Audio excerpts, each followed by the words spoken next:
In the heart of Ethiopia, hidden among towering mountains and lush greenery, lies a river older than history itself.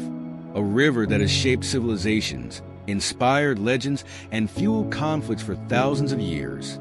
This is the story of the Ethiopian Nile, the true source of the world's longest river, the birthplace of the Nile, Ethiopia's hidden gift. Many believe the Nile belongs to Egypt, but few know the truth. Over 80% of the Nile's waters come from Ethiopia, mainly from the Blue Nile, known locally as the Abyei River. This river is born in Lake Tana, a sacred body of water surrounded by ancient monasteries and legends. Ethiopian scholars have long believed that the Nile is not just a river. It is a divine blessing, a sacred force that gives life. Ethiopian kings understood the power of the Nile. They knew that controlling its waters meant influencing the fate of great empires. One such ruler was Emperor Dawit I, 14th century.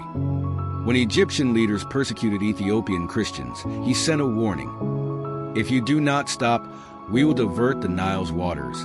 Egypt panicked, knowing that without the Nile, their civilization could collapse. The Nile was not just a tool of power, it was also deeply spiritual. King Lalibela, the visionary behind Ethiopia's famous rock-hewn churches, believed that the Nile was a bridge between heaven and earth. Many of his churches were built near underground water sources, mirroring the sacred flow of the river, the Nile's secret curse and blessing. The Nile gave life, but it could also bring disaster. For centuries, Ethiopian farmers relied on its waters, but unpredictable floods could wipe out entire villages. Meanwhile, in Egypt, pharaohs and sultans feared what would happen if the waters stopped flowing. Some ancient Egyptian texts even speak of mysterious droughts that nearly destroyed their civilization. Was this Ethiopia's doing, or was it simply nature's wrath? The modern battle for the Nile, Ethiopia rises again.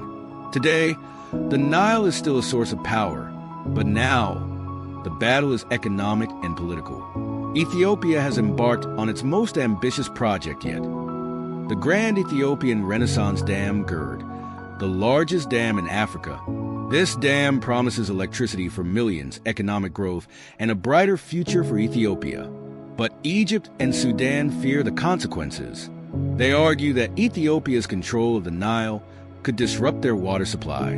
A new chapter of the Nile's history is being written, one of diplomacy, debates, and national pride, the eternal flow of the Nile, a legacy that lives on. Through the rise and fall of empires, through wars and peace treaties, the Nile has continued to flow, never stopping, never looking back.